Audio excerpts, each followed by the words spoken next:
I'm just here reading a book to children in an orphanage because I believe that children are our future. Teach them well and let them lead the way. Just kidding, that's from Whitney Houston. No, I'm here because I believe in reaching out to the least, the last, and the lost. Call me an idealist, but I believe loving God and loving neighbor are the means to fullness of life. And frankly, I'm here because I can't let people suffer alone. The truth is, I've been on the side of the little guy for nearly 20 centuries, and I think my record speaks for itself. Which is why I'm running for Savior again this fall. It's a part of the Tea Party, you know? Not T-E-A, but T as in Trinity. And while it's true that we're not politically affiliated, we do know how to party. I hope that I have your vote this November. A 30-second commercial for a new Swiffer. Black screen again. This time, ominous music plays while clippings from newspapers pop up one after the other with parts highlighted in each of them. On the bottom of the screen flash a series of blurry bylines. A slightly condescending voiceover begins. According to at least 2 sources, Jesus had dinner with prostitutes. Another says that Jesus told a man to redistribute his wealth to the poor. Cut away to a man identified on the screen as Richard Y. Ruler. Yeah, I asked him a simple question and then he told me to give away all my money. My money! I earned that money! Who does this guy think he is? Freeze frame, voiceover returns. Yeah, who does this guy? Do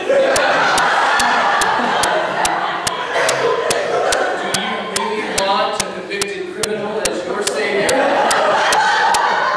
Jesus. Wrong on defense, wrong on the economy, wrong for us. This ad is paid for by the people against the election of Cady's office. Fake black. That's right, friends. Make no mistake, the political season is upon us. Again. And it has come the now obligatory campaign commercials. They are cleverly crafted to give you just enough information about the person that you know their name and possibly the office for which they are running, but not so much information that you have any clue about what they stand for. And in that system, I'm not even sure Jesus would get a fair shake. And frankly, we eat it up. Judging from the ratings of the 24-hour cable news networks, this level of conversation works. We might pause long enough to see if the candidate is wearing red or blue, if they have an elephant or a donkey as a mascot, if there's an R or a D after their name. But after we know that, public discourse is engineered to make us close our ears, our minds, and our hearts to whatever else is said. And while this is startlingly apparent in our politics, the even more troubling truth is that this is seen in nearly every aspect of our culture. For some reason, we feel the need to take sides on things as trivial as product use and sports teams, Coke or Pepsi, Mac, or PC, Red Sox, or Yankees. Not to mention the really big things like evangelical or mainline, Catholic or Protestant. And once we've made up our mind as to which camp we belong in, we often eliminate the possibility that the other side might have something valid to say. But friends, for a people of faith, this is the problem. Because you see, for a people of faith, we can't get around the fact that, like it or not, words matter. Words matter, not just our words or the words of people we like, but all words matter. If the tragic events surrounding the bullying gay student at Rutgers University in recent weeks have taught us anything, it is that words have power. And while it's easy for us to condemn those people bullying, it's harder for us to listen to our own words, our own off-the-cuff remarks, to consider how they might be used to perpetuate that kind of hatred. In other words, friends, if we are a faith that believes that in the beginning was the Word, we can't afford to not listen to where that Word might be speaking to us in the world. And so today, on this Confirmation Sunday, a day in which one among us will speak a word and become a member of this congregation, and the rest of us will use our words to pledge our commitment to her. It seems appropriate that we pause for a moment to listen to some advice about listening for a word of truth in the midst of chaos.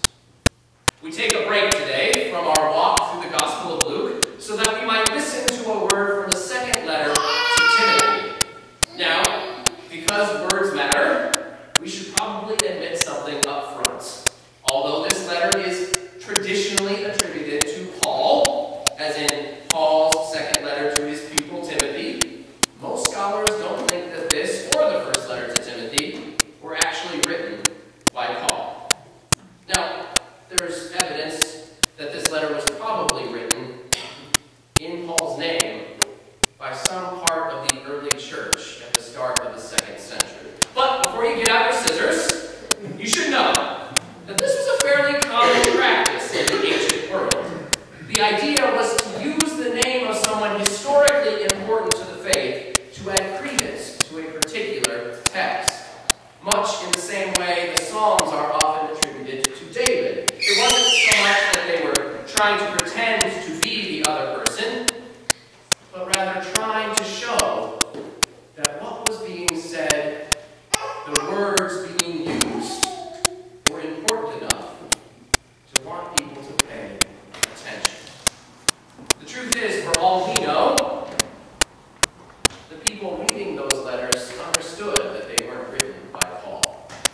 And frankly, even if it isn't written by Paul to his student Timothy, it doesn't make it any less meaningful.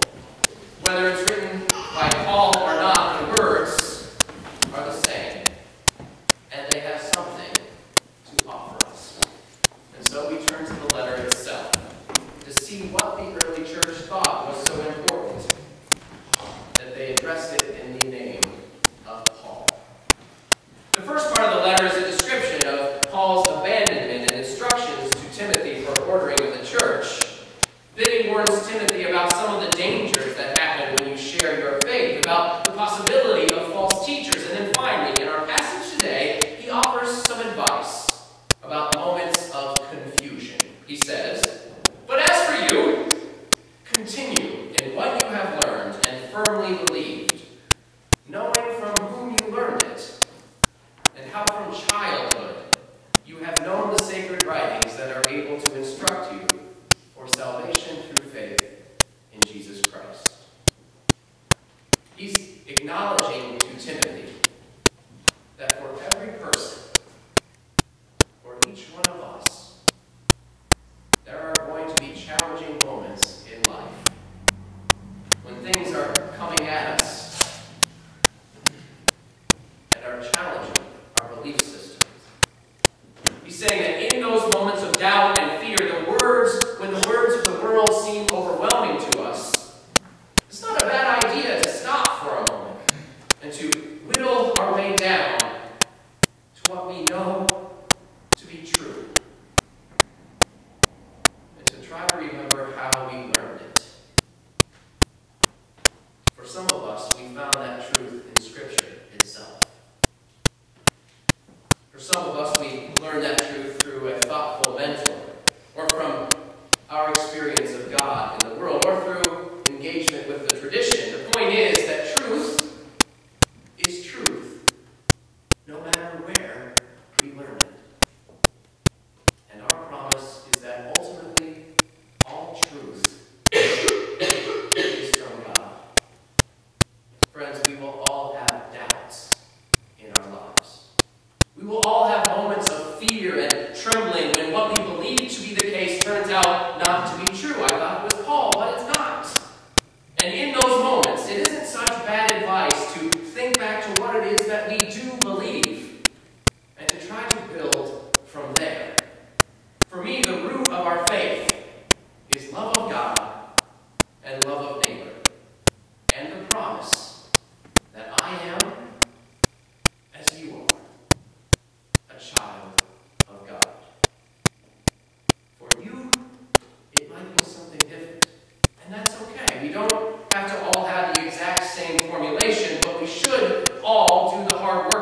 out what it is for us, so that in those moments of doubt, we have something to grasp.